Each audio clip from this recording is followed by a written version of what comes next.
Husseïba, à 400 km de Bagdad sur la frontière syrienne. Une ville officiellement sous contrôle de l'armée américaine, comme sont censées l'être presque toutes les villes d'Irak depuis bientôt 7 mois. Hey, faites demi-tour là. Mais ici, comme dans tout le reste du pays, les soldats américains d'abord accueillis en libérateurs sont devenus la cible d'attaques, qui chaque jour alourdissent un peu plus le bilan d'une guerre qui devait être rapide. Pour ce qui est des attaques, depuis qu'on est ici, ça n'arrête pas, surtout en centre-ville. Il faut avoir confiance qu'en son arme et toujours garder l'œil ouvert. En quelques mois, pour beaucoup d'Irakiens, l'armée américaine est passée du statut d'armée de libération à celui d'occupation. Résultat, à Husseïba, les djihadistes n'ont plus aucun contact avec la population. Ils ne patrouillent que terrés à l'intérieur de leurs blindés et entre deux sorties, vivent barricadés derrière les murs de leur quartier général. La police irakienne, formée par les Américains pour assurer la sécurité en ville, n'a pas plus d'autorité. Le capitaine Khalil Abrahim est le troisième responsable du commissariat en un mois. Ses deux prédécesseurs ont été assassinés. Ça, c'était la voiture de l'ancien chef de la police. Un soir, il a voulu rentrer chez lui après son service et un groupe d'Irakiens lui a tiré dessus et l'a enlevé. On ne l'a jamais revu. La présence des Américains à nos côtés nous pose un vrai problème. Les gens nous assimilent à eux, la population ne nous fait plus confiance, on nous prend pour des collaborateurs. Lentement, comme pour beaucoup d'autres villes irakiennes, Husseïba s'est transformé en piège pour les djihadistes américains. Alors, pour tenter de reprendre la ville en main, l'état-major américain a fait appel aux parachutistes de la 82e Airborne. C'est une véritable légende dans l'armée américaine. La 82e, c'est le parachutage sur Sainte-Mère-l'Église en Normandie, c'est le Vietnam bien sûr, mais aussi l'intervention à Mogadiscio en Somalie. Bref, l'élite de l'armée. Ces hommes vont avoir la difficile mission de reprendre la ville en main, d'imposer la présence américaine en patrouillant à pied dans les rues de Husseïba, et de fouiller chaque maison à la recherche de ces terroristes, comme ils les appellent, qui ont déjà fait plus de 150 morts dans les rangs des djihadistes. Je veux voir personne dehors pour le moment. Ils ont des types qui nous espionnent un peu partout, et je veux pas qu'on soit repérés. En attendant, il leur faut s'installer quelque part. Ce sera dans cette maison dont le propriétaire a eu la mauvaise idée de s'absenter. Le sergent-chef Foster est un vétéran, 14 ans de service. C'est l'un des rares à avoir une expérience du combat. La plupart de ces hommes sortent tout juste des rangs. Après un peu plus d'1 an de formation, ils ont été envoyés ici il y a 2 mois à peine pour faire leurs premières armes. Bougez-vous le cul, bande d'annebattés. Toi, tu me vires tous ces meubles dehors, toi, tu me démolis ce mur, et les autres feignants, vous leur donnez un coup de main. Putain, ça commence bien. En un quart d'heure, la maison est vidée pour être transformée en QG.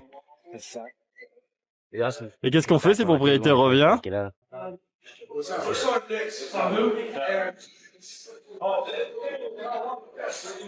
Les hommes de garde ont à peine le temps de prendre position sur le toit que le ton est donné. Que se passe-t-il?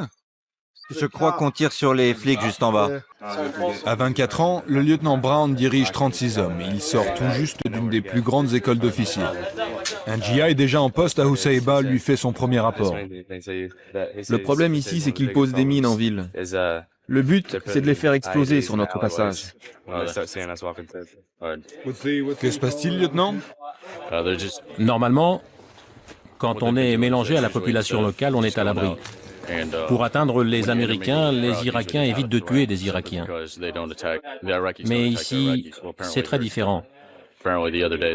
L'autre jour, ils étaient en blindé avec un groupe d'enfants et quelqu'un leur a jeté une grenade à fragmentation. Il y a eu des morts irakiens et des blessés américains. Barbelé, sac de sable tranché dans le jardin. Quand il rentre chez lui, le propriétaire découvre les Américains. Bon, on s'installe chez toi jusqu'à ce qu'il y ait la paix dans cette ville. Tu sais qu'on nous tire dessus ici? Hein? Qu'est-ce que j'y peux, moi? Où est ta famille? Elle est en visite au village chez mon frère. Je suis désolé, mais c'est comme ça. Mais mes enfants, ils vont à l'école juste derrière. Je suis désolé pour toi, mais on a besoin de ta maison. Comment ça a besoin? Mais je vais habiter où, moi? Je ne sais pas. Où voulez-vous que je trouve une maison? Où ça? Tu n'as pas de voisin?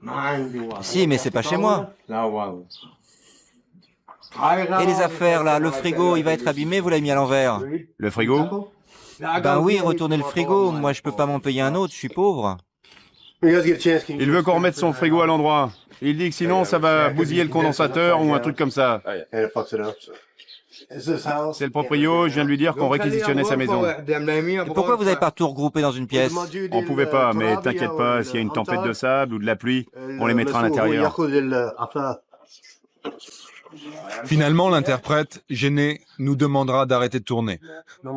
Ah, ok. L'homme aura tout de même le droit d'emporter quelques affaires. Il repartira avec un chauffage d'appoint, un magnétoscope pour son fils et une haine contenue, mais un peu plus grande des Américains.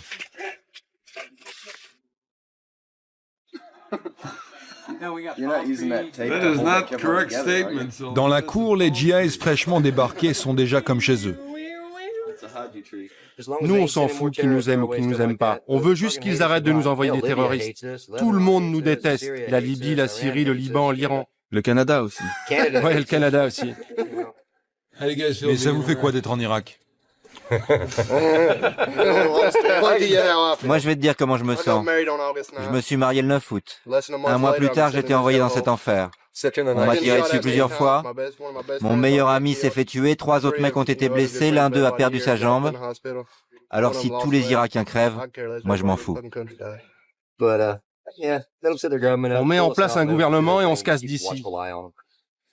Et si jamais ils nous refont des problèmes, on se prend pas la tête, on transforme le pays en un grand parking, on rase tout. Avec des bombardiers. Oui, on bombarde. 3 heures à peine après leur arrivée, les paras de la 82e sont prêts pour leur première patrouille.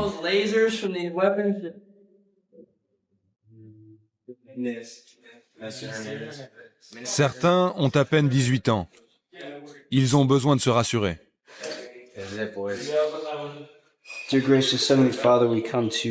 Seigneur Tout-Puissant, protégez-nous tout au long de notre mission. Que votre main nous guide pour nous permettre d'accomplir notre devoir. Qu'elle nous aide à faire notre devoir ici. Nous vous demandons de nous accorder suffisamment de sérénité pour rester maîtres de nous-mêmes. Au nom de Jésus-Christ. Dans les rues de Husaïba, on n'a pas vu d'Américains patrouiller à pied depuis la chute de Saddam Hussein. Mais les plus tendus sont les jeunes GIs. Pour eux, le danger est partout et tout le monde est suspect.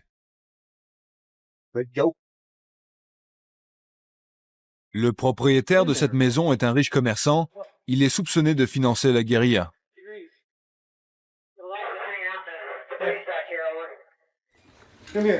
Venez. Bravo. Tu me mets un mec devant et un autre derrière pour me couvrir. Venez, n'ayez pas peur. Hey, toi le crétin, tu surveilles cette putain de porte et pas le mur. C'est cette maison qui nous intéresse. Si quelqu'un veut me flinguer, c'est depuis cette putain de maison que ça partira.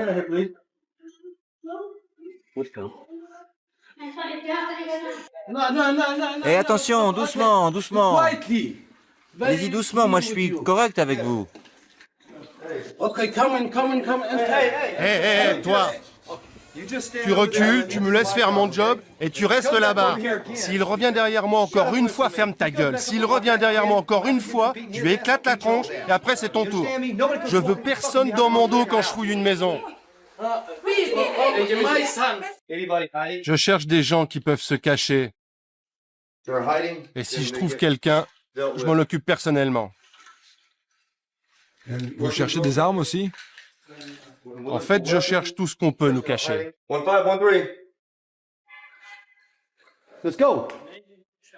Alors, qu'est-ce que vous avez trouvé? Bougez-vous le cul, les mecs.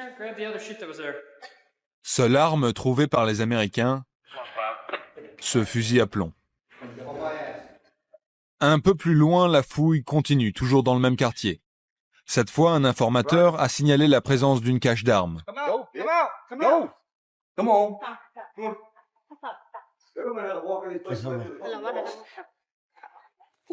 Allez-y, allez-y. Entrez, cherchez. Allez-y, bougez-vous les mecs. Rentrez dans cette maison, comme si elle vous appartenait. Bordel, soyez pas des timides, allez, rentrez. Et vous deux, là, vérifiez-moi l'autre côté. Pour mes soldats, hélas, c'est un peu une formation continue. Oui, ils ont l'air un peu timides. Ouais. En fait, ils sont partagés entre la peur de se faire tirer dessus et la crainte de ne pas détruire la maison des gens chez qui ils fouillent. Mais quand on fait ces opérations, il faut y aller comme si c'est vous le patron, sinon les Irakiens ne vous respecteront pas. Le sergent-chef commence lui-même la fouille, mais s'aperçoit très vite que la famille a été prévenue de l'arrivée des GIs. Eh les mecs, dites-moi un peu. Vous êtes allés dans la pièce du fond, là? Toi, t'es rentré? Alors allez voir et dites-moi ce qu'il y a de bizarre. Ah ouais, chef, ils ont déjà tout vidé. Ils savaient qu'on arrivait. Tout est ouvert. C'est comme si on avait déjà fouillé. Le sergent Walker a 26 ans, il vient du New Jersey. Moi, je les déteste pas, je les comprends, parce qu'ils font ce que je ferais s'ils étaient dans mon pays. Que je sois bien ou mal, c'est un autre débat. Est-ce qu'ils savent ce qui est bon pour eux? Peut-être pas. Mais ce qui est sûr, c'est qu'ils font ce que je ferais si des types patrouillaient comme ça dans ma ville. Alors j'essaie d'être traité avec respect et dignité, et de pas foutre tout en l'air quand je fouille. Si tu n'as rien à cacher, dis-nous où sont les armes.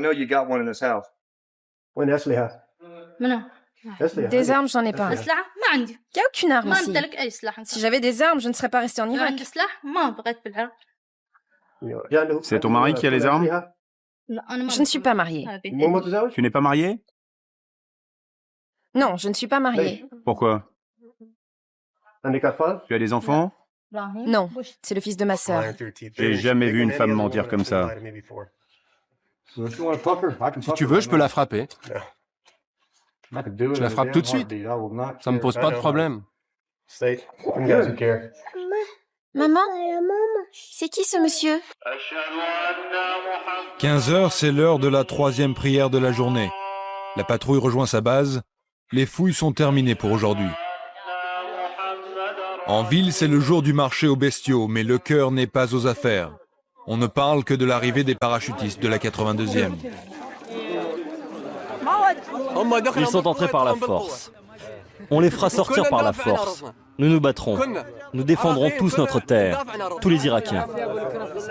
Depuis quand les résistants sont des terroristes? Ils veulent juste défendre notre pays, c'est tout. L'Amérique dit qu'elle est venue nous libérer, maintenant c'est à nous de nous libérer de l'Amérique. On dit que les combattants viennent de Syrie. Non, il n'y a que des Irakiens. Ce sont des Irakiens qui se battent. Un peu plus loin, dans l'un des lycées de la ville, même ressentiment envers les Américains. Le directeur vient tout juste de sortir de prison.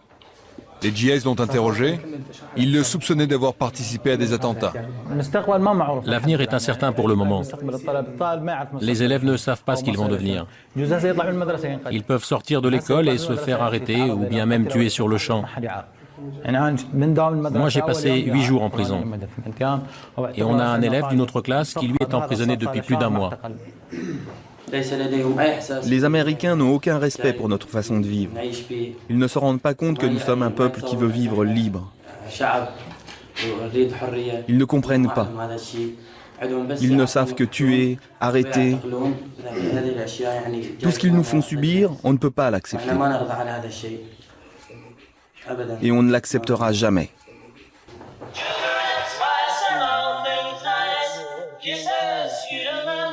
Chez les GIs, c'est l'heure des rations de combat et des DVD. Au menu, hamburgers sous vide et crackers, devant un classique sur la guerre du Vietnam, bien sûr.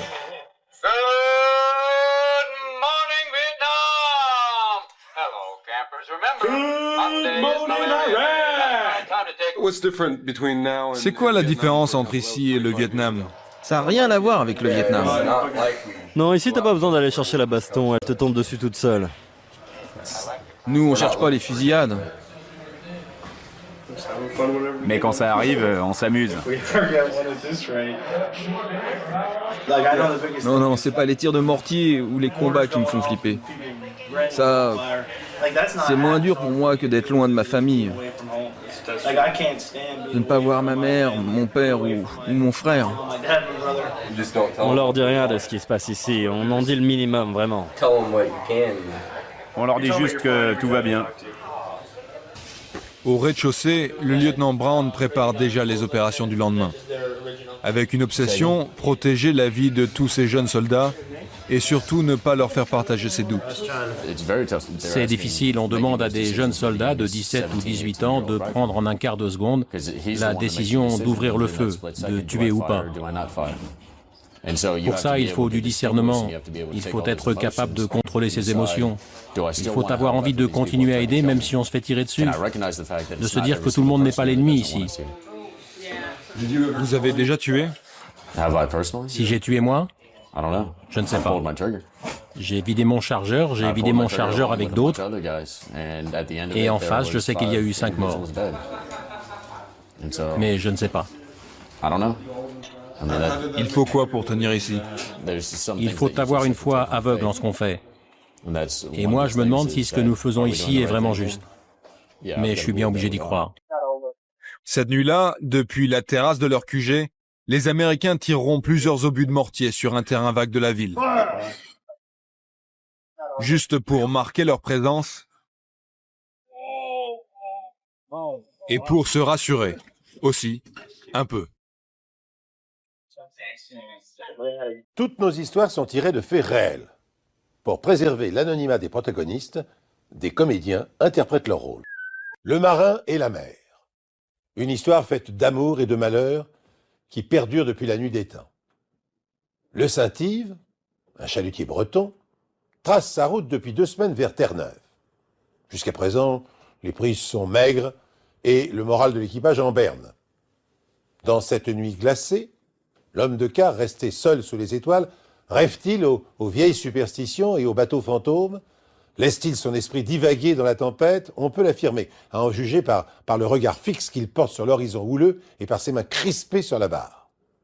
Pourtant, le marin est loin d'imaginer que la campagne de pêche à laquelle il participe va bientôt défrayer la chronique, qu'elle va surpasser les légendes les plus extravagantes qui se colportent de port en port, car la réalité est souvent plus insolite encore que l'imagination fertile des marins solitaires. Si on m'avait raconté cette histoire, je pense que je l'aurais jamais cru. Mais là, il se trouve que j'ai pris part, bien malgré moi, à ces événements et je suis bien forcé de reconnaître qu'il doit y avoir encore une part de mystère sur cette terre. Bon, on va bien? Ouais. 3,5.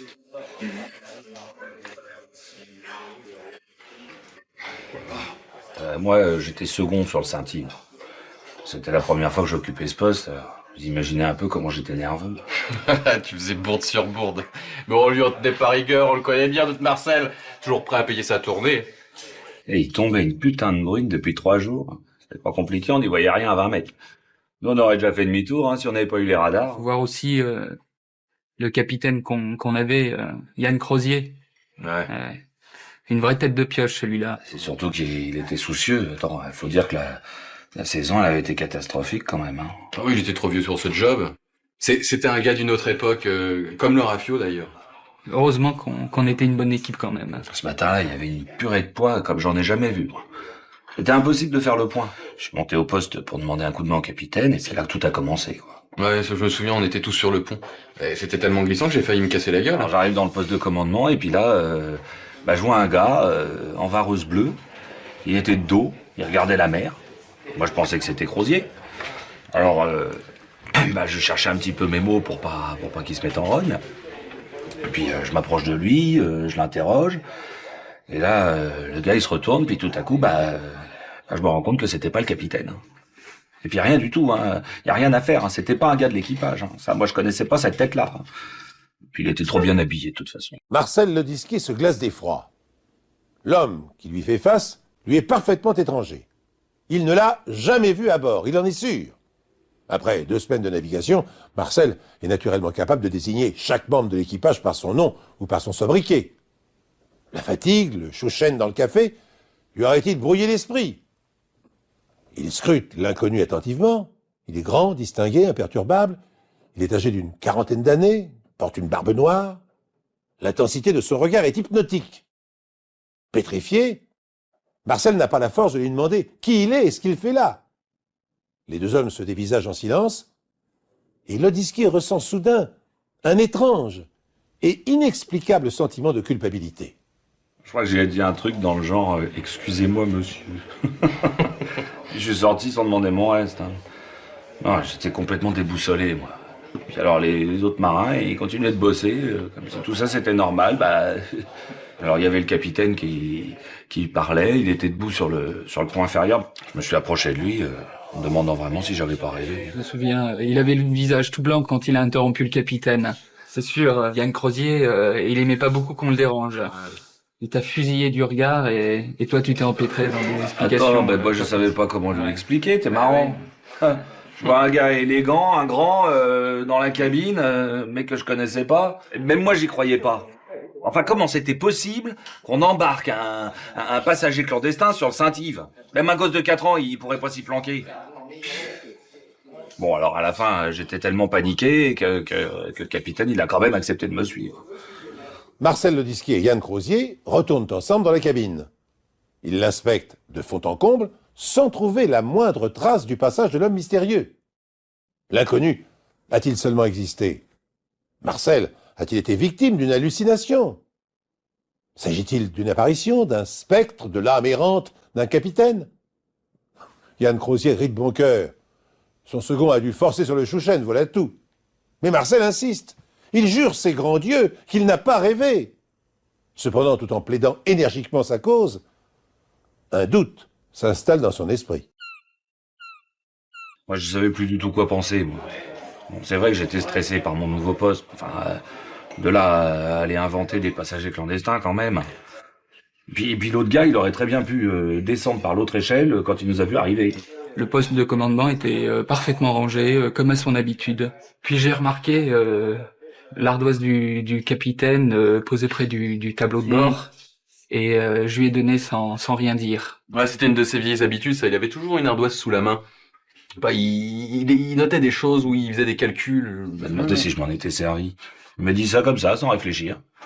Moi, j'ai une écriture de chat. Alors que là, les lettres, elles étaient bien formées, bien rondes, enfin, à l'ancienne, vous voyez, quoi. Ouais, j'ai lu le texte par-dessus l'épaule du capitaine, et il disait juste gouverner Nord-Ouest. Alors, c'était bien la preuve qu'il y avait quelqu'un à bord, quand même, hein. Un clandestin ou un autre truc de moins catholique que ça.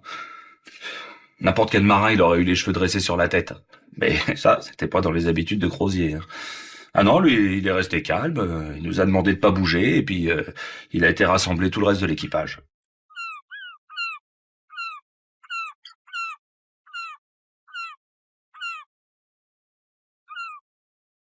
Votre radio était en rade. À vrai dire, la situation était assez catastrophique. Ça faisait 12 jours que le Notre-Dame des Mers était pris en étau entre 2 plaques de glace. Alors j'ai fait faire un feu sur la banquise, mais c'était surtout pour distraire mes gars.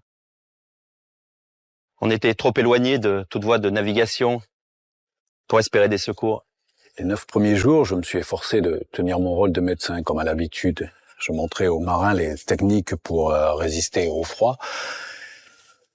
Bien sûr, j'étais conscient de la gravité de la situation, mais je m'efforçais de ne pas le montrer. C'est le 10e jour que tout a basculé pour moi. L'événement a eu lieu au matin du 10e jour. Le docteur Rosemar était absent lors du petit déjeuner. Alors, je suis descendu à sa cabine, inquiet. Il était étendu sur le sol, plongé dans un profond sommeil, proche du coma.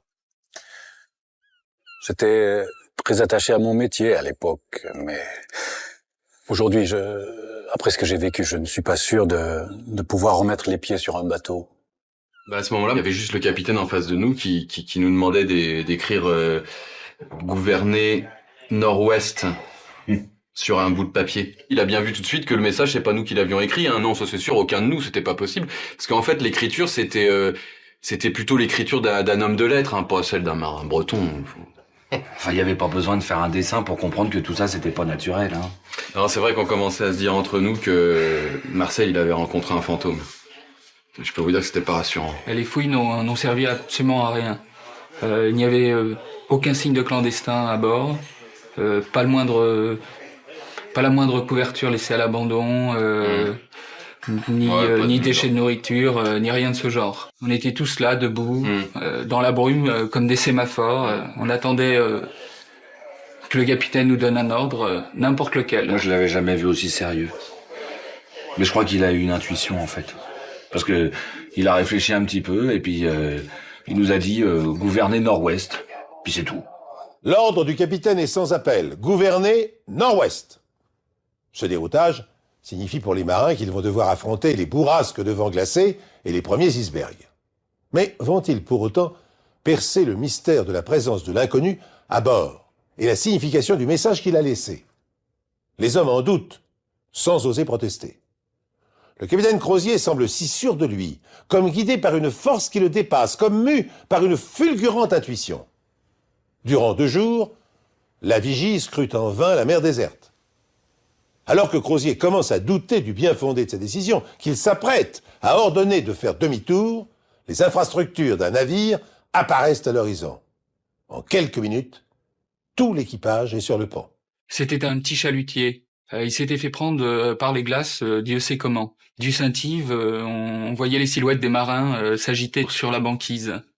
J'ai repéré tout de suite le drapeau français. Enfin, je veux dire, bien sûr qu'on était content de les aider dans tous les cas.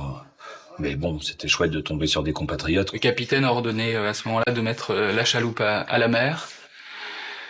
Et on s'est retrouvés comme des forcenés à ramer vers la banquise. J'avais fait une erreur de navigation idiote. À cause de ça, on aurait pu tous y passer. La glace commençait à enserrer la coque du bateau. Une étreinte fatale. Et le pire, c'est que, vu le froid, j'étais même pas sûr qu'on sera encore assez vaillant pour assister au naufrage du chalutier. En fait, on a commencé à se diriger à pied vers le chalutier. Et tous les marins autour de nous, ils nous répétaient sans cesse, on savait que vous alliez venir, on vous attendait. Je suis monté sur le pont en m'agrippant à la rambarde, à peine remis de cet état comateux, et bizarrement, je savais exactement ce que j'allais voir. Quand j'ai vu le docteur Rosemar sortir sur le pont, alors là, c'est comme si j'avais eu un éclair qui me traversait de tout le corps. Alors j'ai attrapé Philippe par le bras et puis j'ai dit c'est lui. Voilà, c'est le gars que j'ai vu sur le Saint-Yves. Je suis resté dans cet état 8 heures environ. Et quand j'ai repris connaissance, je ne me souvenais absolument de rien. Par contre, j'avais comme une certitude, un bateau allait venir nous chercher dans les 2 jours.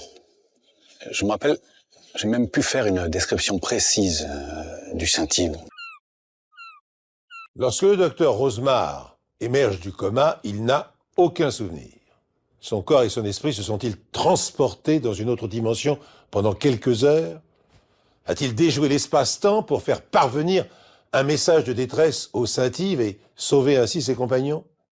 Cette explication est trop extravagante pour que j'y puisse y souscrire. Mais, après avoir longuement décortiqué les éléments de cette affaire ahurissante, je n'ai trouvé aucune réponse satisfaisante. Alors plutôt que de me prononcer, je préfère penser qu'il s'agit là d'un nouvel épisode de l'histoire sans fin qui se joue depuis la nuit des temps entre l'homme et la mer. Les hommes pêchèrent leur tribut à la mer. À charge de revanche, la mer leur accorderait-elle parfois la grâce d'un miracle? Dans le village où j'habitais il n'y a pas si longtemps, les langues étaient bien déliées et les histoires savoureuses se colportaient sans qu'on les sollicite. Ainsi, tenez, un voisin me rapporta une histoire de maison. Enfin, une histoire de vieille dame et de maison. Ou, plus exactement, une histoire de vieille dame, de maison et d'une étrange prémonition. Sur le coup, cette histoire m'a fait sourire. Et puis elle m'a intrigué. Et aujourd'hui, j'ai bien du mal à la chasser de mon esprit. Tenez, peut-être qu'en vous la racontant à mon tour, elle me laissera dormir. On dira ce que l'on voudra, mais Élise, elle y croyait. Moi pas, je vous l'avoue. Mais j'ai bien fini par me rendre à l'évidence. Je vous dirai tout ce que j'ai entendu, hein. Ni plus ni moins. Puis vous ferez une opinion. La mienne, elle est déjà faite. D'après mon mari, techniquement, il n'y avait pas une chance sur... Combien il m'a dit? Sur 1 million pour que ça arrive. Alors vous allez me dire, une chance sur 1 million, c'est comme au loto. C'est du hasard. Bonjour, Mme Bernadette. Ah, c'est pour l'affaire Bialek. Écoutez, je ne vais pas vous dire aujourd'hui que c'est pas vrai, puisque les faits se sont vraiment produits. Et devant plusieurs témoins en plus. Ah, bonjour. Excusez-moi. Ah, c'était ma voisine, si on peut dire. Je la trouvais jolie. Sa maison, hein. Surtout son jardin. Élise, elle était très douée pour le jardinage. Quant à sa maison, elle s'en allait en morceaux depuis pas mal d'années. Bon, elle n'était pas non plus aidée par le terrain. Mon mari, qui est ingénieur en bâtiment, il a fait des recherches dans les archives. Et en fait, il a retrouvé les traces du lieu-dit Lannou. Et en fait, Lannou, en vieux français, ça veut dire terre grasse. Et ça, c'est pas bon pour les maisons. Excusez-moi. Alors, ici, nous sommes à la mairie, et la maison de Madame Bialek était au lieu-dit Lénou. Des fenêtres, on peut pas l'apercevoir, mais c'est pas très loin d'ici. Je l'ai visitée de fond en comble. Elle a été construite partiellement, à même le terrain sans fondation, et une autre partie sur une cave voûtée. J'ai même trouvé sur le calcaire de la voûte un nom gravé. Darmon. C'est le nom d'une vieille famille du pays. Il y avait aussi une date, 1832. C'est pour vous dire si c'est jeune. Puis alors les fissures partout. On aurait dit que la maison allait s'ouvrir en deux dans le sens de la longueur. Quant au toit, alors là, je vous en cause pas. Parce que Élise, elle voulait pas que j'en parle. Seulement le jour où monsieur le maire m'a demandé ce que j'en pensais, il a bien fallu que je lui réponde. Ouais. Cette maison devenait de plus en plus dangereuse. Et non seulement pour son occupante, mais aussi pour d'éventuels passants. Et d'ailleurs, mon prédécesseur avait déjà longuement parlé de la chose avec monsieur Bialek, Stanislas, le mari défunt d'Élise, qui avait répondu qu'il faisait ce qu'il pouvait par lui-même et que pour les gros travaux, il allait aviser. Et malheureusement, il est décédé avant d'aviser. Madame Bialek a accompagné toute sa vie son mari, marchand itinérant, et partagé ses tournées de village en village. Lorsqu'il meurt, sa veuve n'a même pas droit à une retraite décente, et elle est naturellement incapable d'entretenir la maison. Le jour où la maçonnerie de la fenêtre a failli lui tomber dessus, elle a vraiment eu peur. Elle ouvrait les volets d'en bas et crac, le linteau et un beau morceau de la façade qui dégringole. Elle a juste reçu un morceau de brique sur le bras, mais elle l'a reconnu quand même. Ma pauvre Lucienne, cette fois, c'est vraiment le commencement de la fin. Le danger devenait de plus en plus réel. Alors on a fermement insisté pour qu'elle fasse effectuer un minimum de travaux pour sa propre sécurité. Mais même un toilettage minimum, ça représentait une grosse somme. Il aurait fallu un chaînage. Vous savez, ce système avec un X en fer forgé qu'on met sur la façade, un autre par derrière, et entre deux, on met une chaîne qu'on serre. Ça rapproche, mais je sais même pas si ça aurait suffi. Hein. Et un jour, elle est arrivée à la mairie pendant une séance du conseil, et elle a posé son livret d'épargne sur la table. Et effectivement, elle était ric-rac. Je ne sais pas comment elle pouvait vivre décemment avec ça. Elle avait même pas demandé l'aide sociale. Bon, mais ça, je pense plutôt que c'était une question de dignité pour elle. Enfin bon, bref. Et elle nous a dit, en gros, ce jour-là, que, d'un ton très calme, elle nous a dit que si sa maison représentait un patrimoine historique pour la commune, eh ben, c'était à la municipalité de payer les travaux. Et elle a ajouté, je m'en souviens, ce que je veux, c'est qu'elle tienne aussi longtemps que moi. Elle avait la santé à ce moment-là. Elle pouvait espérer vivre encore 20 ans. La commune aurait pu faire un geste. J'ai voulu faire voter une subvention, mais, il y a un mais, Stanislas Bialek était un partisan déclaré de l'ancienne municipalité que nous avions battue. Je dois reconnaître qu'il y avait encore des rancœurs, puisque le budget a été refusé. Et qu'est-ce qu'elle pouvait faire? Hypothéquer son bien, vous plaisantez. C'est ce qu'il pensait faire au début, hein. Mais tout était hypothéqué jusqu'à l'os du vivant de son mari. Et puis vous connaissez, vous, des banques qui prêtent à une vieille dame dans ces conditions? Élise Bialek continue à vivoter dans sa maison, à s'occuper de son jardin et à ne rien demander à personne. Un matin, une caravane de gens du voyage, en route vers leur grand rassemblement des Saintes-Maries de la Mer, fait halte dans le village. Cet événement anodin va rapidement déclencher une succession de phénomènes extraordinaires que je vous laisse découvrir tout de suite. Les autres années, les gitans, ils venaient en masse à Nogent. C'était à quoi? À 30 kilomètres d'ici. Mais ils ont construit la centrale, et leur campement habituel, ils l'ont fermé. Alors ils se sont répartis par petits groupes dans les alentours. La loi nous oblige à les accueillir pour un temps limité. Mais là, ils étaient presque aussi nombreux que nos résidents. Et puis, on n'est pas équipé en sanitaire pour une telle affluence. Alors, ça a créé des tensions. Le gros de la troupe a fini par repartir. Mais nous en est resté 4 ou 5 caravanes. Alors, on a demandé si quelqu'un pouvait prêter un terrain viabilisé pour les accueillir. Et là, alors, la réponse a été simple. Aucun volontaire, sauf Madame Bialek. Je ne sais pas ce qui lui a pris. Je sais pourquoi elle a fait ça, Élise. Je l'ai connue toute petite à l'école. À l'époque, elle s'appelait Élise Bonnet. Quand elle a été jeune fille, elle l'a rencontré, son Stanislas, son Polonais. Il arrivait tout juste en France, il avait un accent. Le père Bonnet a fait un scandale du diable. Tout le pays les a regardés de travers. Elle a dû se battre pendant 5 ans pour arriver à l'épouser, son Polaque. Alors les étrangers, elle est sensible. Elle les a gardés plus d'1 mois sur son terrain. Elle les a même fait rentrer chez elle pour qu'ils se lavent. C'est plutôt bien passé en définitive. Quand ils ont annoncé leur départ, elle aurait pu les laisser filer discrètement. Mais non, Élise voulait absolument faire une fête d'adieu. Et pour être honnête, il n'y avait pas grand monde. Mais bon, vous avez l'air de bien s'amuser. On a été quand même quelques-uns à venir. Moi, j'avais cuit 2 tartes aux prunes. Mes 2 filles avaient préparé des salades, des brochettes. Et on a eu de la chance. On a eu un soleil magnifique toute la journée. Ils ont joué leur musique de Romain Michel. Et en avant que je te gratte, et que je te gratte encore, et pendant des heures. Des gens formidables. Le vieux gitan a voulu faire un discours. Il a dit texto, je l'ai entendu comme je vous vois, hein. Madame Élise, je voudrais vous faire un cadeau. Qui soit pas trop lourd et qui tienne pas de place.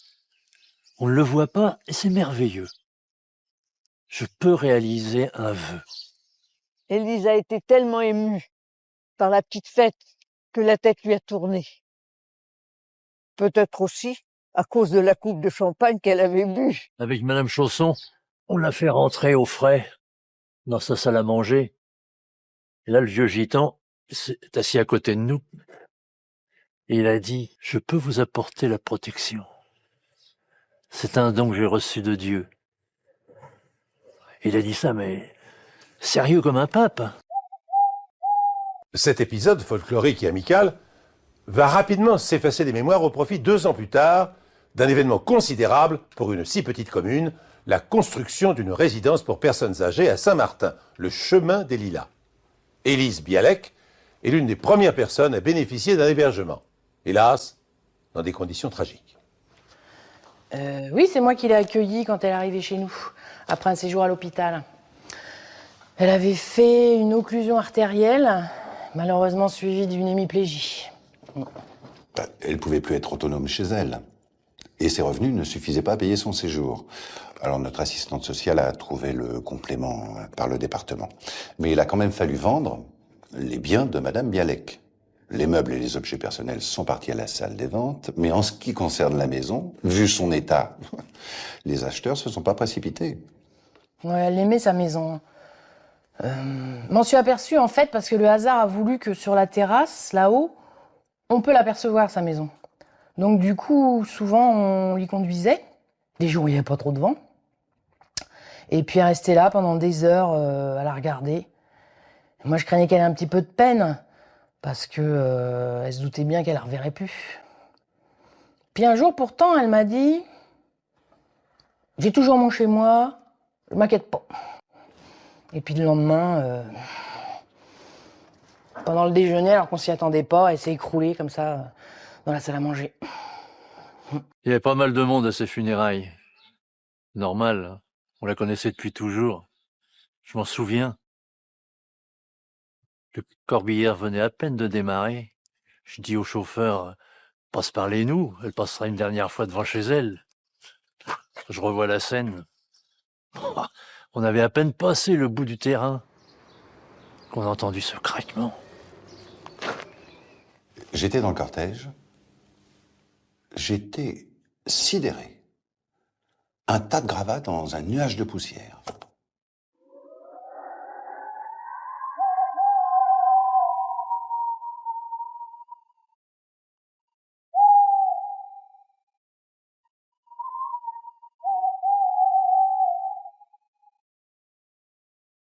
Alors bien sûr, les langues ont commencé à trotter. Et les gens ont reparlé du vieux gitan et de la protection. Et ils ont ri. Non, pas pour Madame Élise, hein, on l'aimait bien. Mais ils ont tous dit, si c'est ça être protégé. Ça faisait beaucoup pour cette pauvre dame. La maladie, la paralysie, la chaise roulante et, pour couronner le tout, la maison qui s'effondre. Alors effectivement, si c'est ça, apporter la protection sur quelqu'un... Effectivement, on peut parler de cinglant démenti pour les amateurs de merveilleux. Et pourtant... Mais jamais, hein, pas un seul jour, elle s'inquiétait. Elle se sentait vraiment protégée. Ils avaient vraiment tort, tous autant qu'ils sont. Parce que la promesse, elle avait bien marché.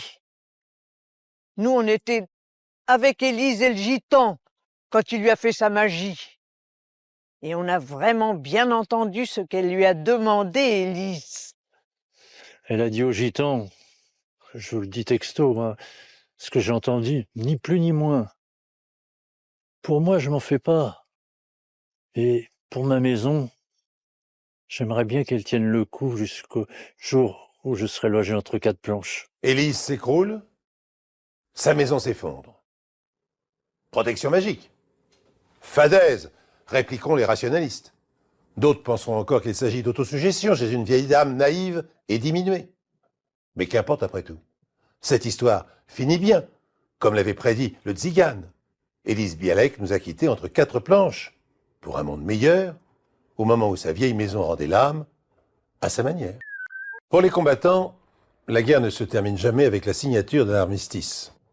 Ils la revivent chaque nuit, encore et encore. Le bruit des combats, l'odeur de la poudre, le sang versé des camarades. Mais qu'en est-il pour les civils? Pour ceux qui ne perçoivent des affrontements que des rumeurs lointaines? Leur peur n'est-elle pas plus intense encore? Car les visions de cauchemars qui hantent leurs esprits sont pour la plupart imaginaires. On se souvient de ce Japonais oublié sur une île déserte du Pacifique, persuadé que son pays était toujours en guerre et qui continuait à se battre contre des ennemis invisibles. Il était seul, coupé du monde. Comment pourrait-on envisager qu'un événement analogue puisse s'être produit en France, dans un pays peuplé, couvert de routes, doté de moyens d'information modernes? Impossible, me direz-vous. Eh bien, c'est pourtant l'histoire incroyable et tragique qu'a vécue Raymond Quincereau et que m'a raconté Henri Habert il y a quelques années. Nous sommes arrivés sur les lieux en fin d'après-midi. On nous avait prévenu que la veuve Quincereau n'était pas sortie de chez elle depuis 3 semaines. Une femme de 80 ans vivant seule, c'était pas la peine d'être très futée pour imaginer ce qu'on allait trouver. Et c'est comme ça dans les villages. C'est leur mentalité. On attend 3 semaines avant de prévenir la police. Le chef s'est avancé dans l'allée. Et une voix d'homme à l'étage s'est mise à nous gueuler dessus. Il nous menaçait avec sa pétoire. Il disait « Je sais que vous êtes avec les Boches !» Et le type dont il parlait, c'était Raymond. Raymond, mon premier amour. On s'était connus dans un bal 5 ans avant la guerre. On avait dansé ensemble. Et il m'avait fait rire, parce qu'il était drôle. Il était drôle. qu'est-ce qu'on a pu rire tous les deux. Et puis, en dansant, vous savez comment c'est. Bon, c'était, évidemment, c'est pas comme maintenant. D'ailleurs, maintenant, ils s'embrassent plus parce qu'ils sont à 10 mètres les uns des autres. Mais là, c'était, alors, on se faisait des bises. Et puis des bises, des baisers, des vrais baisers d'amoureux. Oh, qu'est-ce qu'il embrassait bien. Ça a été une période merveilleuse. Par contre, celle qui trouvait que ce n'était pas merveilleux, c'était sa mère. Une véritable carde. Elle pouvait pas me sentir. Elle était jalouse. Ça fait pas l'ombre d'un doute. Elle était jalouse. C'était une petite vieille tout en noir. Je la détestais. Et puis je crois qu'elle avait une pension de l'État, mais elle était radine comme c'était pas permis. Un jour, je vais chez eux pour aller chercher Raymond. Je sais pas pourquoi faire, peut-être pour aller faire un tour. Je me souviens plus très bien, mais enfin, je vais chez eux. Elle me laisse même pas entrer sur le pas de la porte. Elle me dit, mais alors, l'œil sec, elle me dit, Raymond est parti pour le maquis. Mon Raymond parti sur le maquis, pour le maquis. Pour se battre contre les Allemands. Ça, je trouvais ça très courageux. J'étais très fière de lui. Mais enfin, ce que je trouvais moins drôle, c'était qu'il risquait d'y laisser sa peau, quoi. Et en fait, j'ai appris plus tard, peu de temps après d'ailleurs, j'ai appris qu'il avait été tué. En tous les cas, cet après-midi-là, j'étais en train de jouer avec les gosses du village, et quand on a entendu hurler, quand on a entendu crier le vieux, on a couru tout de suite pour aller voir l'enfermé. Dans le langage régional, l'enfermé est un paysan qui se barricade dans sa maison et menace les gendarmes avec un fusil de chasse.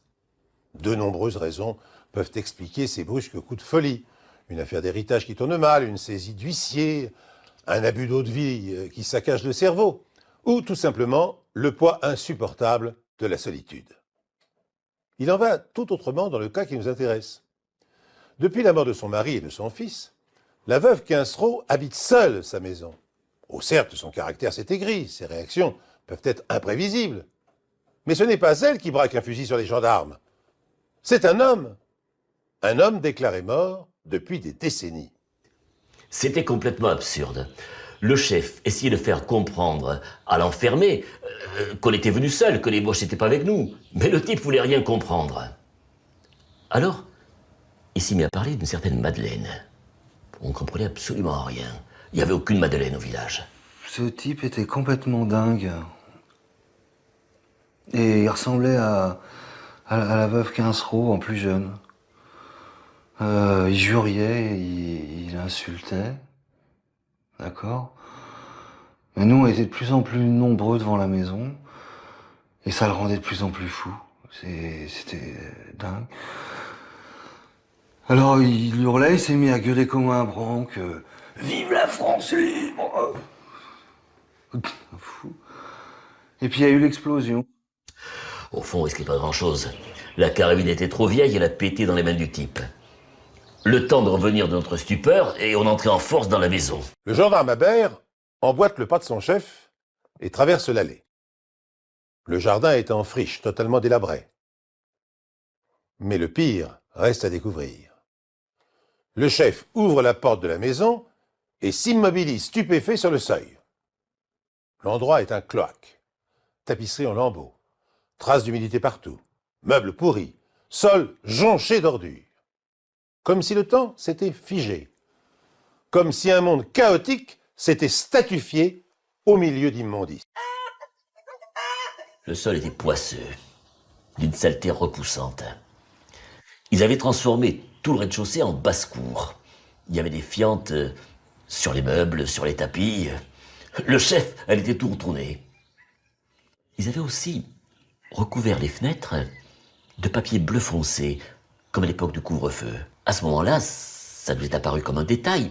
Pourtant, la clé de l'énigme Quincereau était là, dans ce papier bleu foncé. Alors le bruit a couru comme une traînée de poudre. Le blessé Eh ben, c'était Raymond, le fils Quincereau. Alors moi, je comprenais rien puisque j'avais jamais entendu parler de lui. Alors j'ai demandé à un aîné, et l'aîné il m'a dit c'est normal parce qu'il est mort il y a 22 ans. Pendant que mon chef soignait les blessures de Raymond, j'ai entendu une voix sèche et haineuse nous prendre à partie. C'était la vieille Quincereau. Elle n'était plus qu'une forme noire, recroquevillée dans un lit d'une saleté repoussante. Elle disait qu'on avait tout cassé. Qu'ils étaient bien tous les deux, elle et son fils, qu'il fallait qu'on les laisse tranquilles. Si la veuve Quincereau n'était pas tombée malade, combien de temps elle et son fils auraient-ils survécu dans ces conditions sordides, coupés de la réalité, isolés dans leur infecte gourbie? Alors que la vieille femme est conduite à l'hôpital, Raymond guérit rapidement de ses blessures, mais l'explosion de son fusil l'a définitivement aveuglé. Il conservera jusqu'à sa mort, gravées sur ses rétines, les images de sa dernière promenade à l'air libre. C'était en 1943. Peu après, les Quincereau sont interrogés par la police. Et une autre vérité se dessine peu à peu. Et elle est terrifiante. Alors, Marie, la mère Quincereau, avait tué Raymond sur le tard. Elle devait avoir dans les 40 ans. Et à cette époque, c'était vraiment tard pour une première naissance.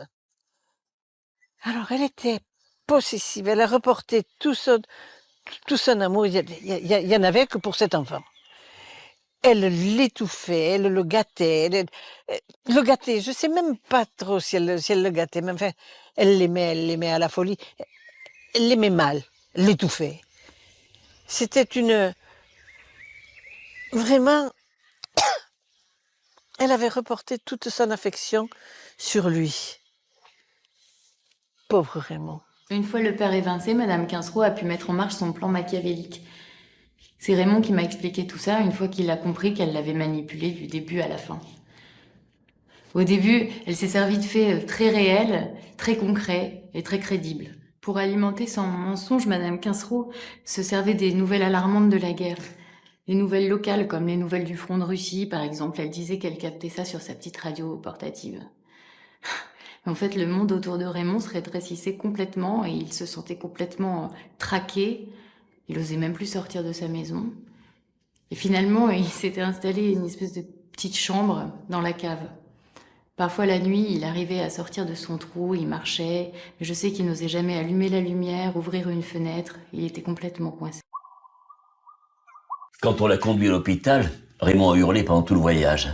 Il disait qu'il refusait de partir en Allemagne. Il était persuadé qu'on l'amenait au fin fond de la Prusse effectuer le service du travail obligatoire. Quelques jours avant sa mort, il m'a confié son carnet.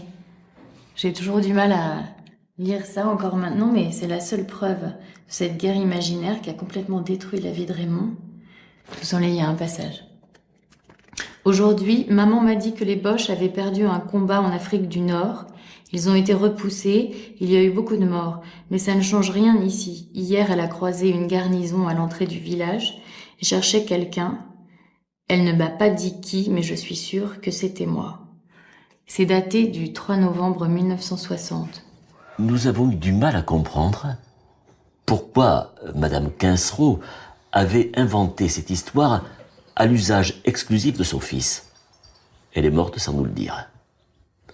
C'est Raymond qui nous a mis sur la voie, plus tard, quand il a commencé à parler de Madeleine. On aurait dit un adolescent un peu timide. Sauf qu'à l'époque, il avait 40 ans. Lorsque la presse invent de cette incroyable affaire, une corde de journalistes s'agglutine aussitôt au chevet de Mme Quincereau. La malade ne manifeste ni regret, ni culpabilité, car sa vie durant, elle a poursuivi avec acharnement un but unique, s'approprier son fils, le maintenir corps et âme sous son contrôle. Comme elle est le seul lien qui le relie à l'extérieur, elle multiplie les précautions pour préserver son terrifiant secret. Elle casse le poste de radio, explique à son fils que, faute de papier, les journaux ont cessé de paraître. Et pendant 22 ans, en mère abusive, psychopathe, Marie Quincereau entretient soigneusement sa mystification. Par son intermédiaire, elle fait vivre à Raymond la plus effroyable des guerres. Et pour satisfaire sa folie possessive, elle n'hésite pas à recourir à tous les stratagèmes. C'est le gendarme qui m'a dit que Raymond était à l'hôpital. Raymond, vivant. J'ai voulu tout de suite aller le voir. Tout de suite, tout de suite. Je suis allée, je suis entrée dans sa chambre, sans faire de bruit. Il y avait une lumière merveilleuse. J'ai posé mon sac. Et il a dit, « Madeleine,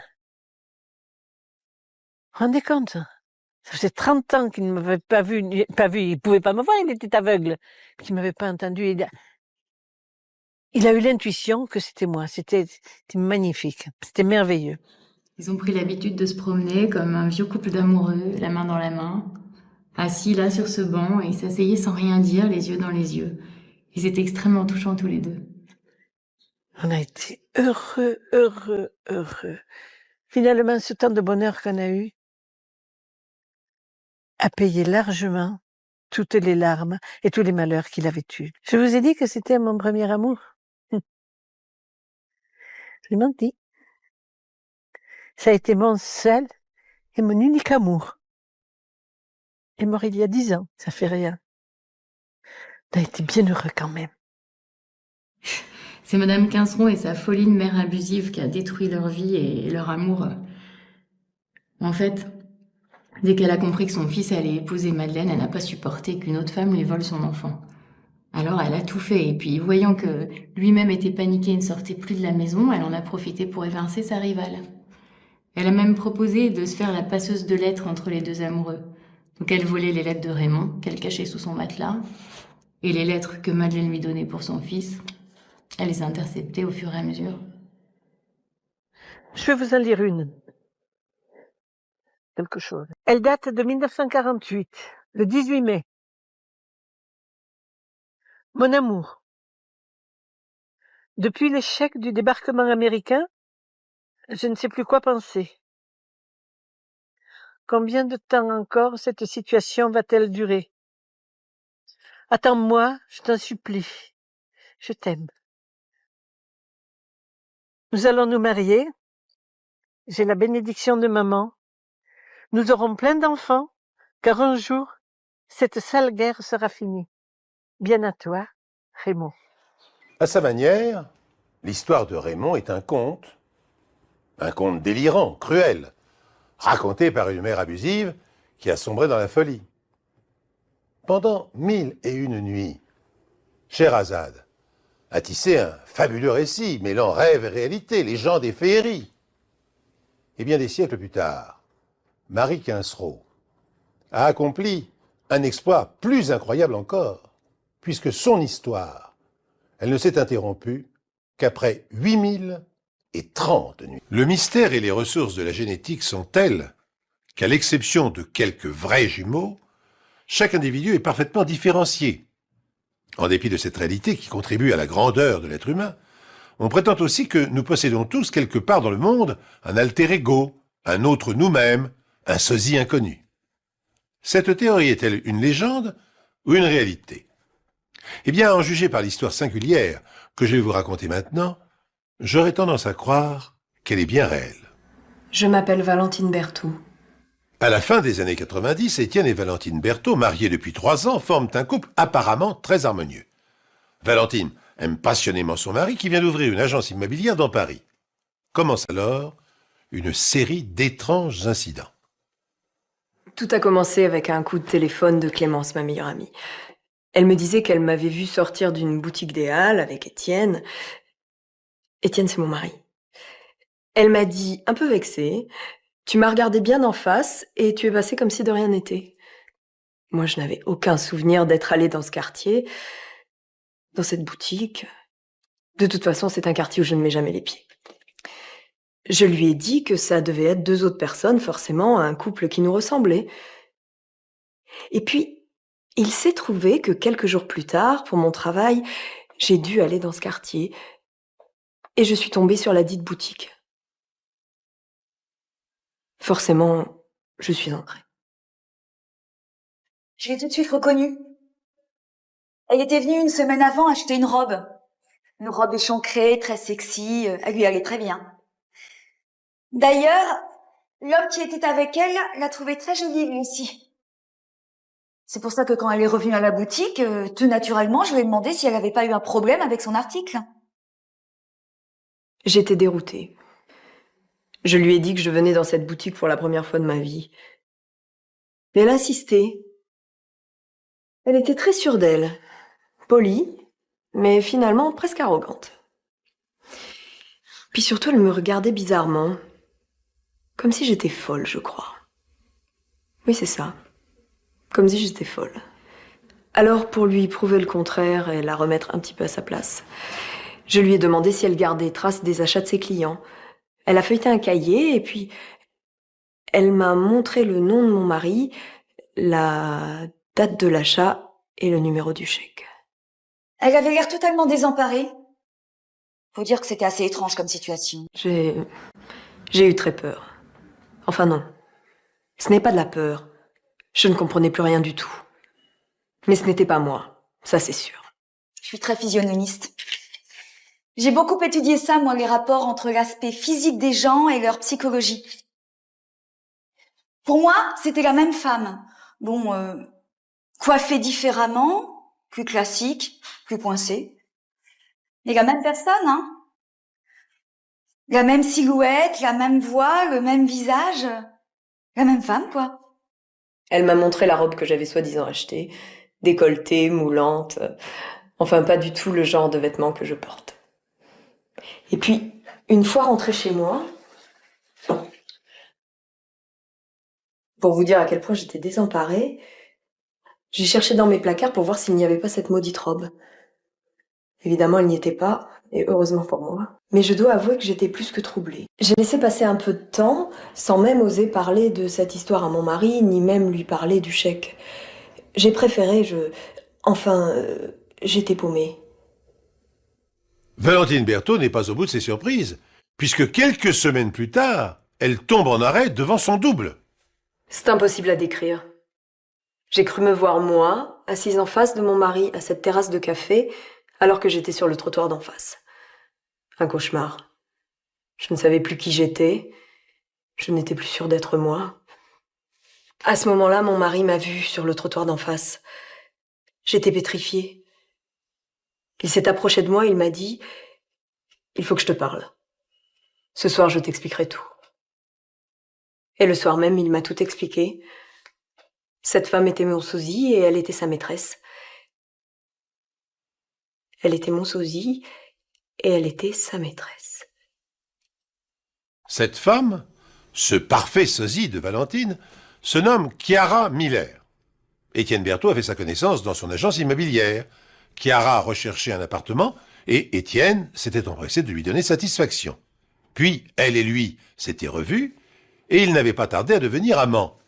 Mais comment s'expliquer qu'un homme puisse prendre pour maîtresse une femme qui est l'exacte réplique de son épouse? C'était très tordu de sa part, c'est le moins qu'on puisse dire. J'étais complètement déboussolée. Je ne pouvais pas supporter ça. Il y a eu des crises violentes, des disputes. À 2 ou 3 reprises, il m'a même appelée avec le prénom de l'autre, Chiara, et il a fini par me dire qu'il allait la quitter et que c'est à moi qu'il tenait. Un soir, Étienne était parti en province pour faire visiter une villa. Il devait rentrer tard dans la nuit. Moi, j'en ai profité pour aller au théâtre avec mon amie Clémence. Elle m'avait passé un coup de téléphone pour me changer un peu les idées et me sortir un peu.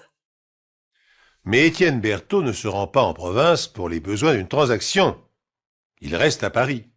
Et embusqué dans son garage, il attend le retour de son épouse, un manche de pioche à la main. Vers minuit, il entend un bruit. Alors il se glisse hors du garage et distingue la silhouette d'une femme à contre-jour. Persuadé qu'il s'agit de Valentine, il lui assène une série de coups violents sur l'arrière du crâne. Quand la femme s'écroule sans vie, Berthaud réalise avec effroi qu'il vient de se méprendre. Il vient d'assassiner sa maîtresse. Quand je suis arrivée, ça venait tout juste d'avoir lieu. Étienne était blême, en sueur, il y avait du sang sur sa chemise. Et quand il m'a vue, j'ai cru qu'elle allait s'évanouir. J'ai tout de suite compris qu'il avait cru me tuer moi. Et aussi incompréhensible que ça puisse paraître, j'ai décidé de l'aider. Après, tout s'est déroulé très rapidement. Nous avons mis le corps dans une bâche en plastique. Nous avons porté le corps dans le coffre de la voiture. Nous avons roulé jusqu'à cette forêt. Nous avons enterré le corps dans cette forêt. Tout ça sans dire un mot. Et puis nous sommes rentrés à la maison. Et les jours qui ont suivi, je n'arrive toujours pas à comprendre comment ça a été possible. Nous avons repris une vie de couple quasi normale, jusqu'au coup de fil de l'inspecteur. Je venais de recevoir une demande de recherche émanant d'une certaine Olga Miller qui habitait Grenoble. Elle s'inquiétait de la disparition de sa sœur Chiara. Il se trouve que Chiara Miller avait parlé à sa sœur de sa liaison avec Étienne Berthaud. Quand l'inspecteur est venu interroger mon mari, j'étais à la maison. L'inspecteur a paru surpris de ma présence. Alors mon mari lui a expliqué que j'étais au courant de toute l'histoire. L'inspecteur nous a donc informés des recherches réclamées par la sœur de Chiara Miller. Il se trouve que la maîtresse de mon mari avait écrit une lettre à sa sœur Olga quelques jours avant cette nuit épouvantable. Dans la lettre, elle disait qu'elle ne supportait pas l'idée de le perdre, qu'elle préférait disparaître pour toujours. C'était ses propres mots. J'ai fait faire quelques recherches sur l'écriture, la signature de cette fameuse lettre. Évidemment, elle avait été écrite par Chiara Miller. J'ai alors expliqué à sa sœur que Chiara, étant majeure, avait parfaitement le droit de disposer de sa liberté. On ne pouvait donc pas aller plus loin. Selon la police, l'affaire est classée.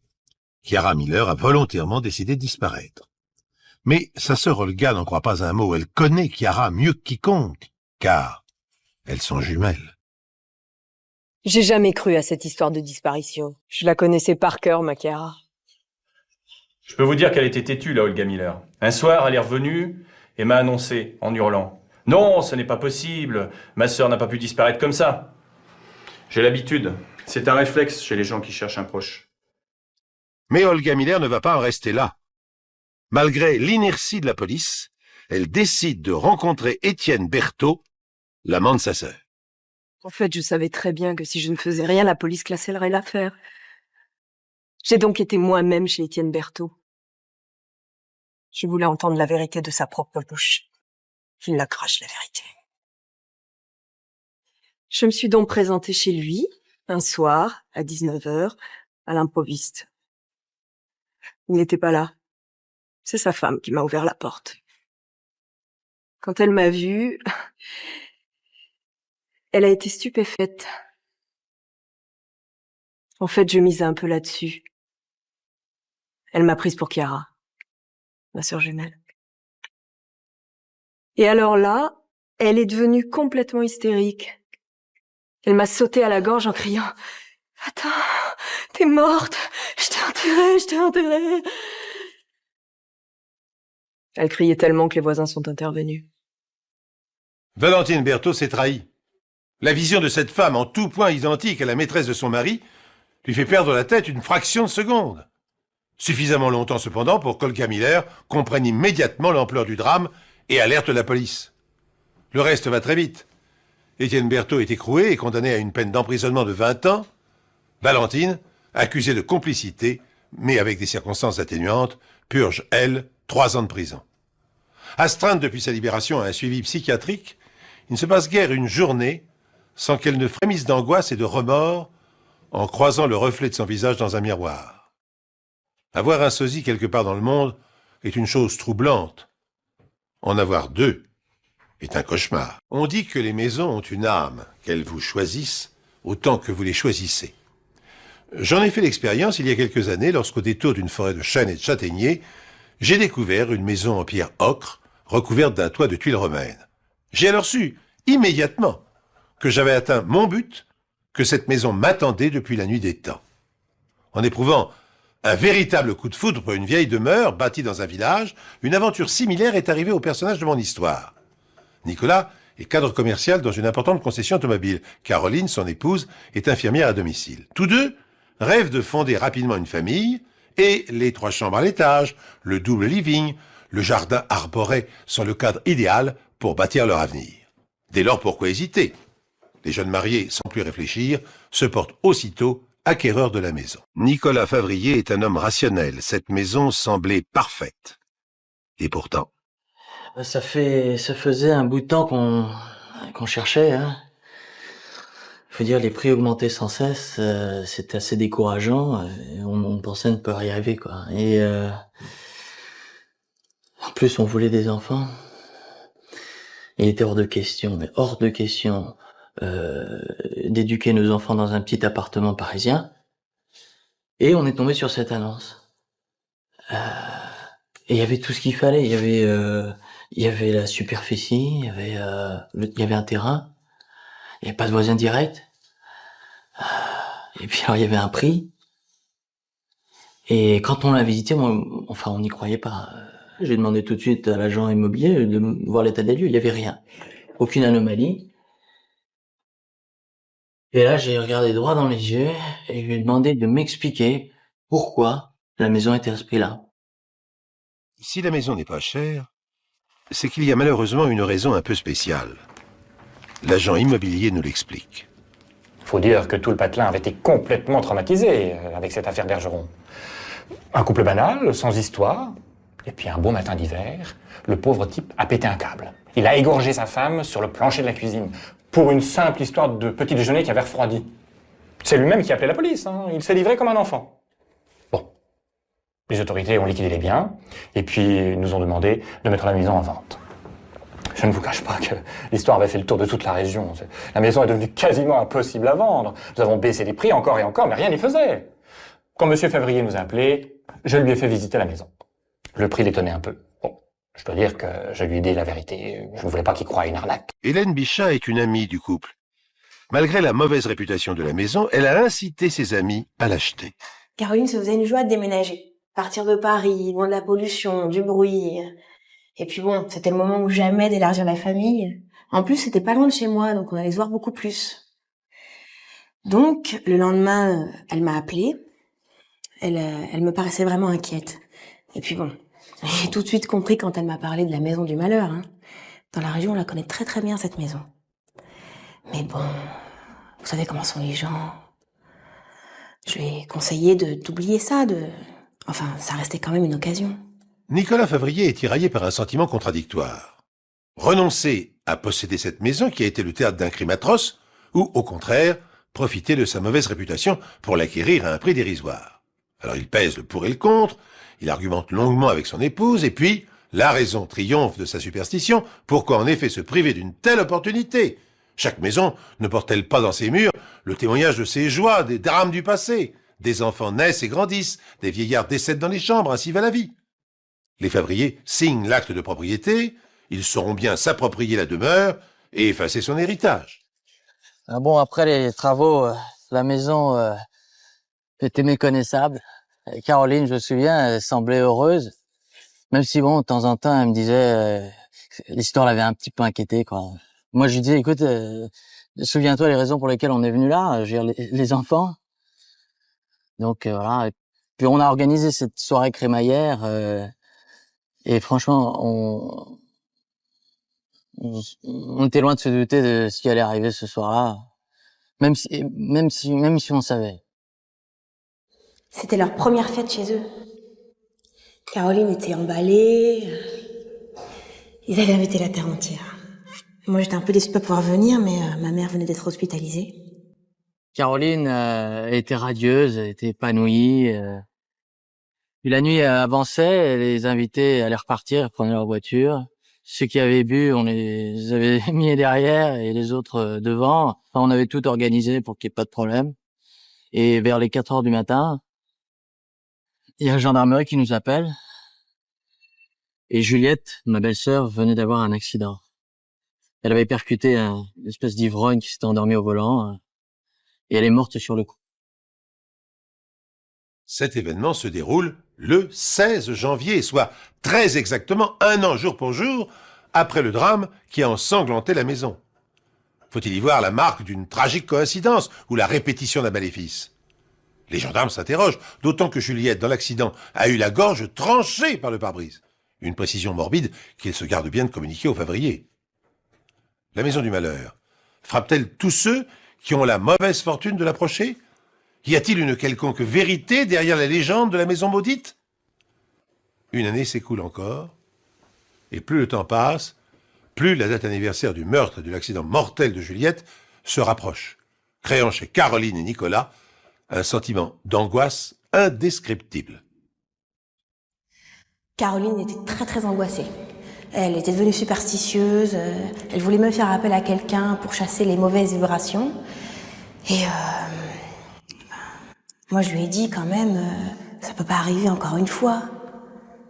Et là, elle m'a répondu, jamais 203. Le 16 janvier, j'avais un voyage d'affaires en Allemagne, un rendez-vous très important, incontournable avec le fabricant de voitures. C'était planning annuel. Et je devais rentrer pour dîner. Et Caroline, elle se sentait un peu mieux, mais elle avait peur. Hein. C'était aussi l'anniversaire de la mort de sa sœur. Hein.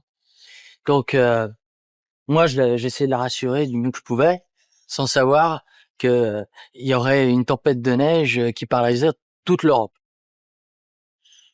Je me souviens, il y avait 40 centimètres de neige sur les pistes de l'aéroport de Düsseldorf. Et tous les vols étaient annulés. Alors je l'ai appelée, je ne pouvais rentrer que le lendemain.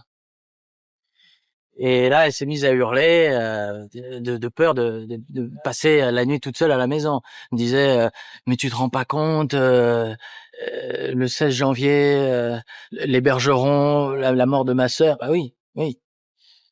Et là, moi, j'essayais de la calmer du mieux que je pouvais. Nicolas m'a appelé d'Allemagne. Il était très inquiet. Il redoutait quelque chose. Et il m'a demandé d'aller calmer Caroline, de la rassurer. Et ah oui, la ligne téléphonique était en dérangement, donc elle devait m'appeler un peu plus tard. Elle m'a appelée, elle pleurait, et elle m'a demandé de venir passer la nuit chez elle. Évidemment, c'était le 16 janvier. Et moi, je voyais la tempête dehors qui n'en finissait pas. Tout était devenu blanc. Mais bon, je pouvais pas laisser ma meilleure amie dans un état pareil. Hein. Et le problème, c'est que le téléphone il s'est mis en panne. Et là, c'est moi qui ai commencé à paniquer. Tandis qu'Hélène est en route, après le téléphone, c'est au tour de l'électricité de tomber en panne. L'obscurité envahit la maison.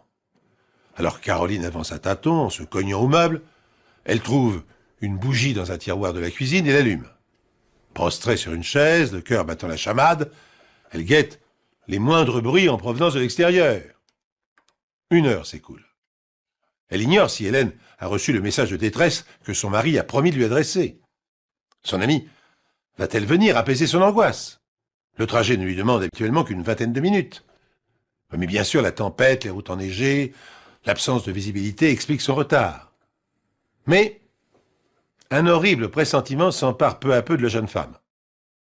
Enfin, alors que ses nerfs sont prêts à lâcher, quelqu'un frappe à la porte. Caroline se précipite, sa bougie à la main, et ses traits se figent quand elle découvre qu'un homme inconnu lui fait face. Moi, je suis camionneur. Je fais l'international, alors j'ai l'habitude des mauvaises routes. Mais ce soir-là, c'était la Sibérie. Heureusement, j'avais mes pneus neige, alors bon, ça roulait encore. Je revenais de Belgique, quand j'ai aperçu sur le bas de la route une voiture bloquée sur le bas-côté. La conductrice me faisait des grands signes, je me suis arrêté. Elle m'a raconté son histoire, il fallait que j'aille prévenir sa copine de toute urgence.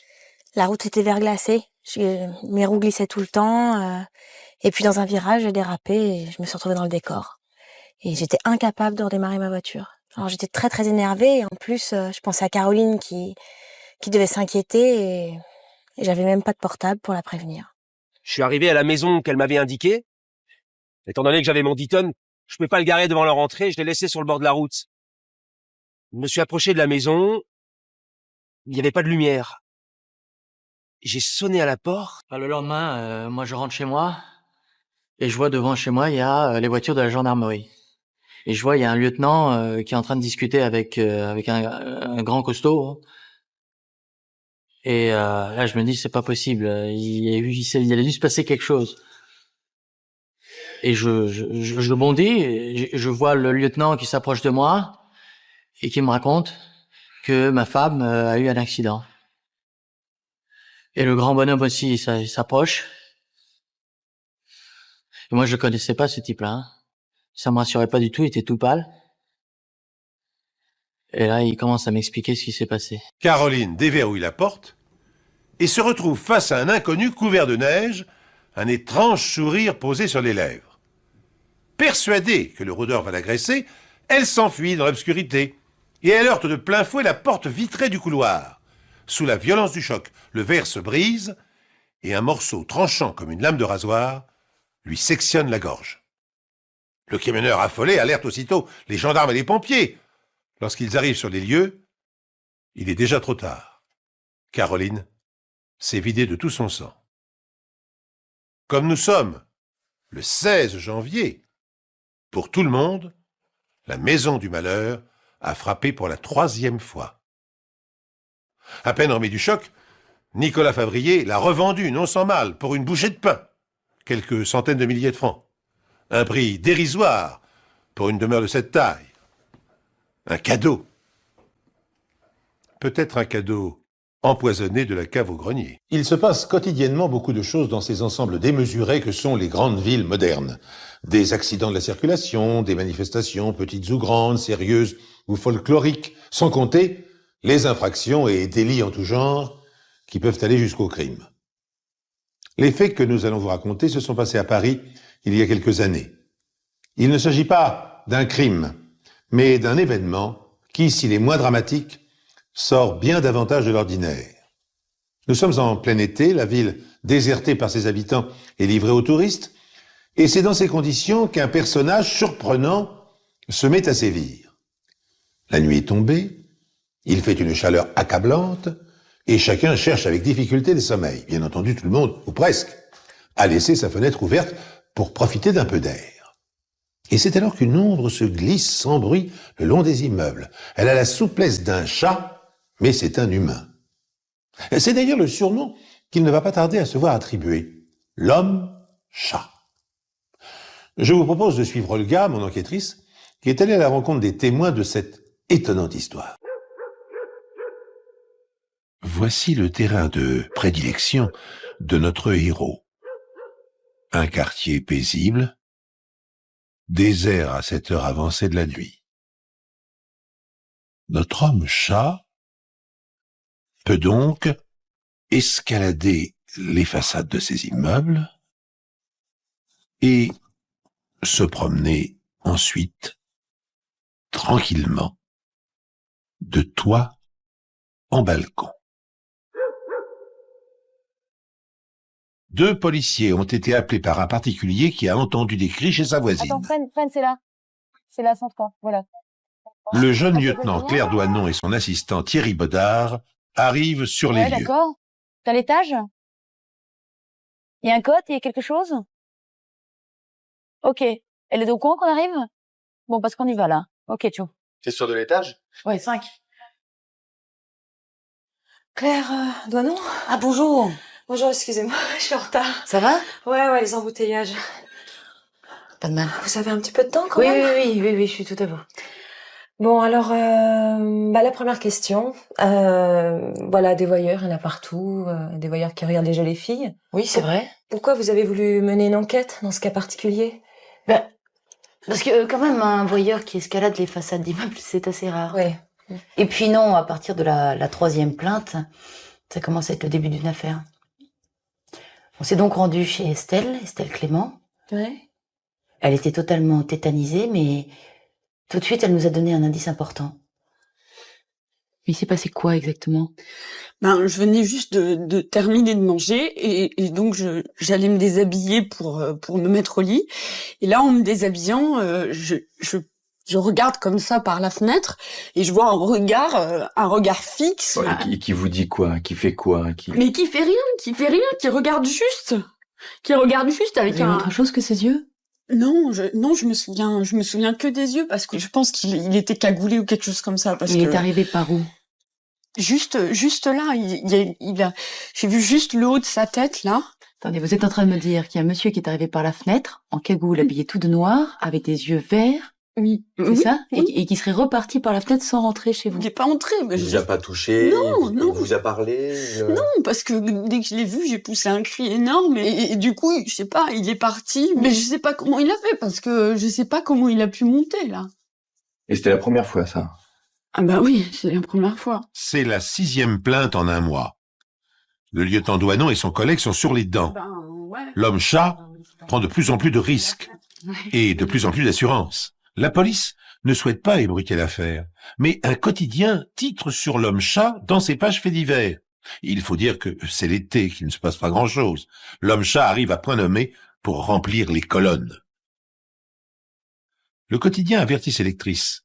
Fermez vos fenêtres, l'homme-chat pourrait être dangereux. Vous n'avez jamais mis en doute le témoignage d'Estelle Clément? Non. Enfin, elle aurait très bien pu rêver toute cette histoire, ou même la fantasmer. Vous savez, un chevalier, la nuit, une jeune femme seule. Bah, je sais pas, oui, c'est vrai, elle aurait pu. Seulement nous, à ce moment-là, ça fait déjà plus d'un mois qu'on travaille sur ce dossier. On a 4 plaintes. 4 brunes aux yeux bleus. Non, ce côté rituel, ça sent le dingue à plein nez. Enfin, le dingue, quand même. Enfin, c'est pas un agresseur à proprement parler, il a jamais rien fait, ces jeunes femmes. Il les a pas touchées, il a rien volé. Non, c'est vrai, bien sûr. Je sais pas, peut-être que certaines ont eu de la chance, qu'elles ont réussi à le faire fuir. La presse s'emballe. L'homme-chat est désormais décrit comme un psychopathe en puissance. Un lecteur est particulièrement attentif. La police est à nouveau alertée. Mais l'affaire prend un tournant dramatique. La théorie du rôdeur psychopathe s'est avérée exacte. Cette fois-ci, l'homme-chat ne s'est pas contenté de regarder. Tiens. C'est quoi ça? Je sais pas, c'est les gars du labo.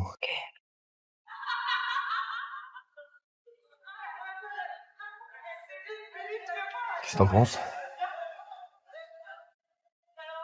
Peut-être qu'on allait faire un tour sur le toit, non? Ouais, comme ça. Elle s'appelait Mathilde Depardieu.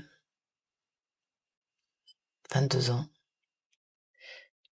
L'autopsie signale qu'elle est morte par strangulation et qu'elle n'a pas été violée. Mais est-ce que la découverte d'un corps sur le parcours de l'homme-chat était une surprise pour vous et vos collègues? Non, en fait, on s'attendait à ce qu'il passe à l'acte un jour ou l'autre, mais pour moi, il y avait quelque chose qui collait pas. Bon, tu les appelles, tu demandes le rapport d'autopsie pour demain matin sur mon bureau. D'accord? Ouais, ok. Attends, c'est quoi ça? En sortant, le lieutenant Douanon fait une découverte qui vient perturber la belle logique des événements.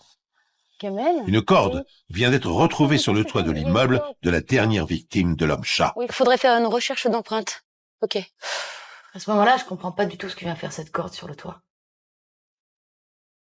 Jusqu'à présent, on avait eu affaire à un homme qui intervenait toujours en escaladant des façades d'immeubles à main nue. Oui, d'où son surnom d'homme-chat. Voilà, c'est ça. C'était sa marque. Et tout à coup, cette corde, comme un deuxième mode opératoire. 2 modes opératoires, donc peut-être 2 hommes.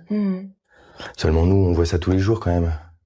On savait très bien que ce malade, il allait pas seulement se contenter de les yeuter de plus en plus près. Donc vous pensez que l'homme-chat et le meurtrier sont une seule et même personne? Ah oui, bien sûr, ouais. Moi, je pense même qu'il choisit pas ses filles au hasard. Ah bon? Et j'ai même mon idée là-dessus.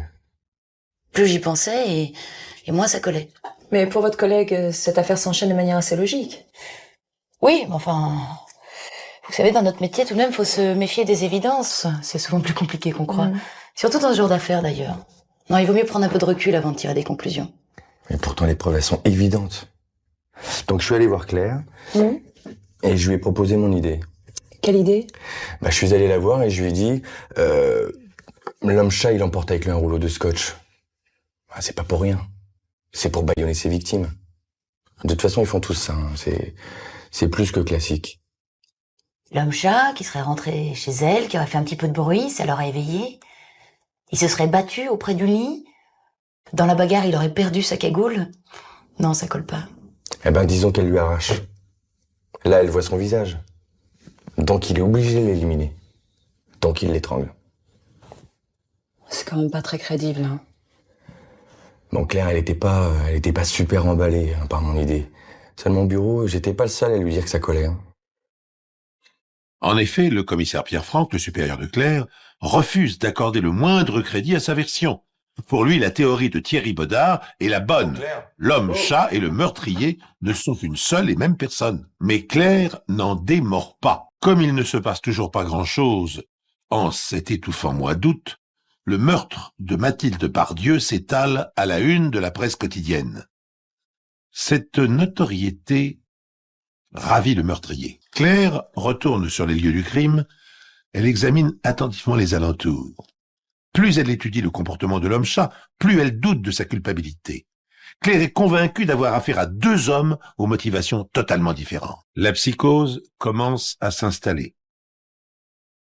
Elle est même à ce point palpable que des dizaines de témoins jurent avoir aperçu le fameux homme-chat au même moment et aux quatre coins de la ville. La police reçoit plusieurs dizaines de lettres anonymes s'attribuant les forfaits de l'homme-chat, parmi lesquels peut-être celle du véritable meurtrier. C'est alors qu'un flash info annonce que l'homme-chat vient de commettre un nouveau meurtre. Un homme a toutes les raisons d'être anéanti par cette nouvelle, puisqu'il sait qu'elle est dénuée de tout fondement, et pour cause. L'homme-chat qui escalade les murs à main nue, c'est lui. Vous êtes Thomas Ruffo, le célèbre homme-chat, le spécialiste de l'escalade à main nue. Et qu'est-ce qui vous motive alors? La grimpe. Je te jure, il y a que ça de vrai. Comme ça, tu vois, sans matériel, sans filet, sans rien du tout. Il y a juste la paroi et puis toi. Et voilà, et c'est tout. Moi, ce que j'aime le mieux, c'est les monuments, mais bon, ça, la police, elle aime pas trop.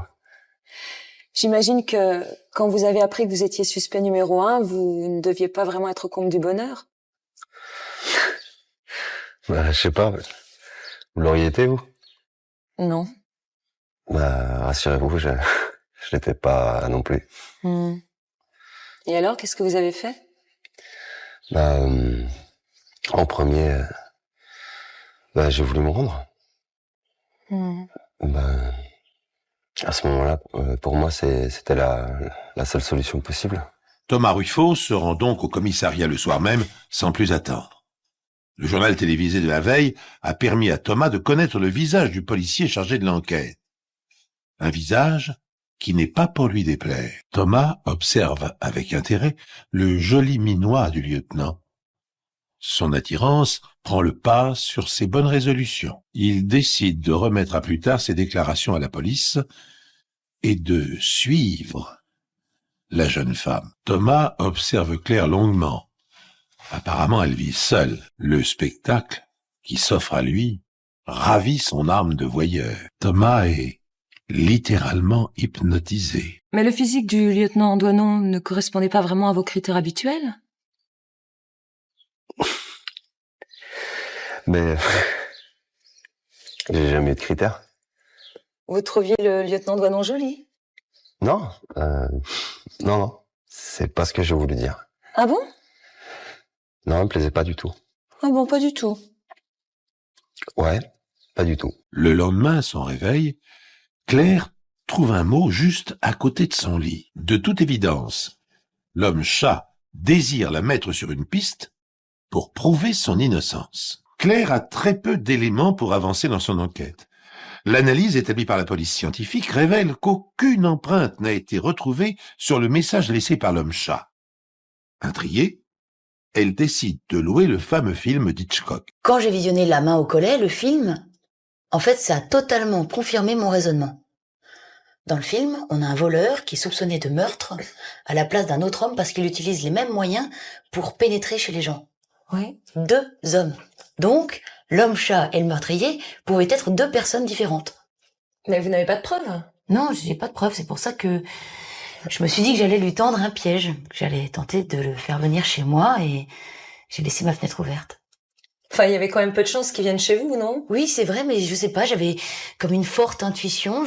J'étais convaincue, je me disais que s'il était venu une première fois, il pouvait tout aussi bien revenir une deuxième. Ce sera bien la première fois qu'il reviendrait sur les lieux de son forfait. Et si c'est l'assassin, vous prenez un risque énorme. Oui, mais alors moi, j'ai jamais su faire autre chose que d'aller au bout de mes intuitions, alors...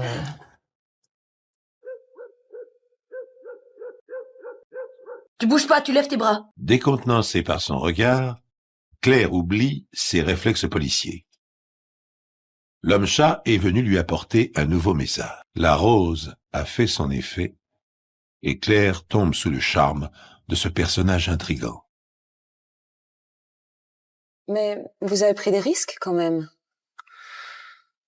Ouais, non. Non, et ce qui se passait à ce moment-là, c'est que moi, je suis pas un meurtrier, et je pouvais pas supporter qu'elle puisse le croire même une seconde, quoi. Il me demandait si j'avais aimé le film. Un escaladeur cinéphile. Ouais. Non, enfin aussi dans sa lettre, il me promettait de tout arrêter si j'acceptais de dîner avec lui. Ah oui. Oui, et alors ça a totalement confirmé mon raisonnement. Ah oui, on voit mal un assassin se rendre après une invitation à dîner, non?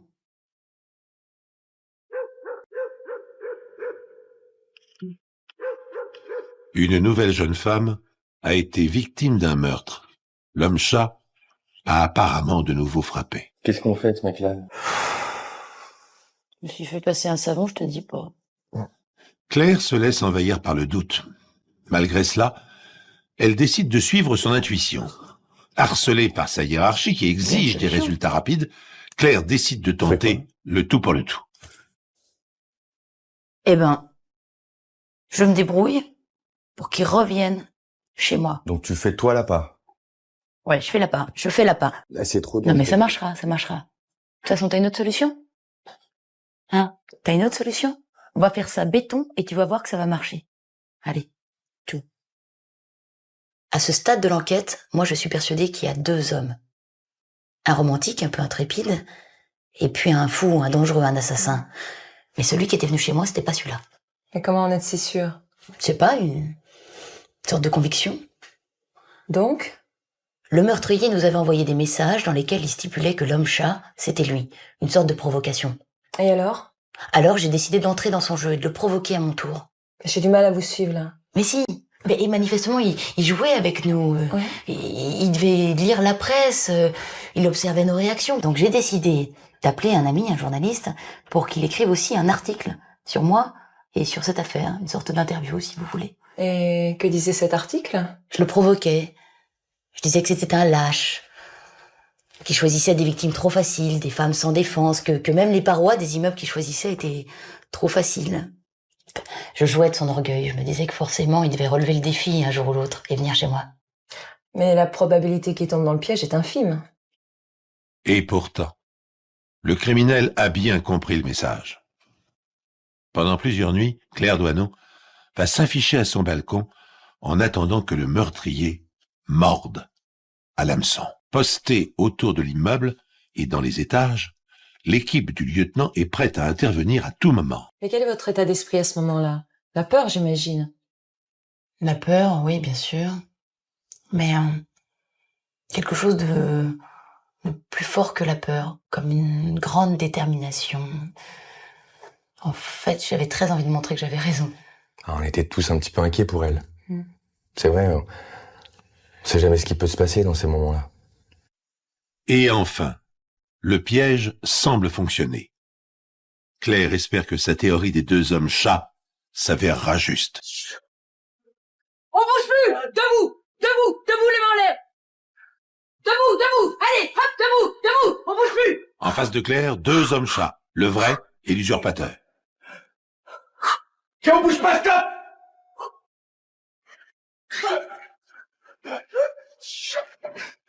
Vas-y! J'ai seulement profité d'un moment d'inattention pour me lancer à la poursuite du tueur. Ce mec-là qui se faisait passer pour moi, et il fallait absolument que je le retrouve et que je le ramène. Oui, enfin, vous étiez venu pour la protéger, vous en avez fait un peu plus alors. Ouais, si vous voulez. Pour elle?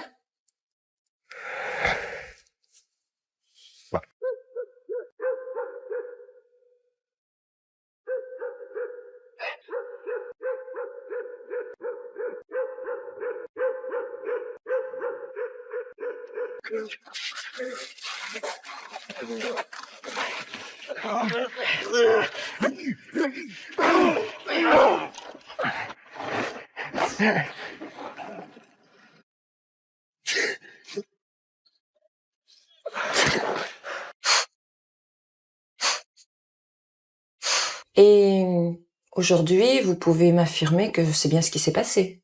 Mais absolument. J'ai même tiré à 2 reprises pour tenter de l'arrêter. Arrête! Laisse. Attends, qu'est-ce que tu fais? C'est pas lui, c'est pas lui, je te dis, c'est l'autre.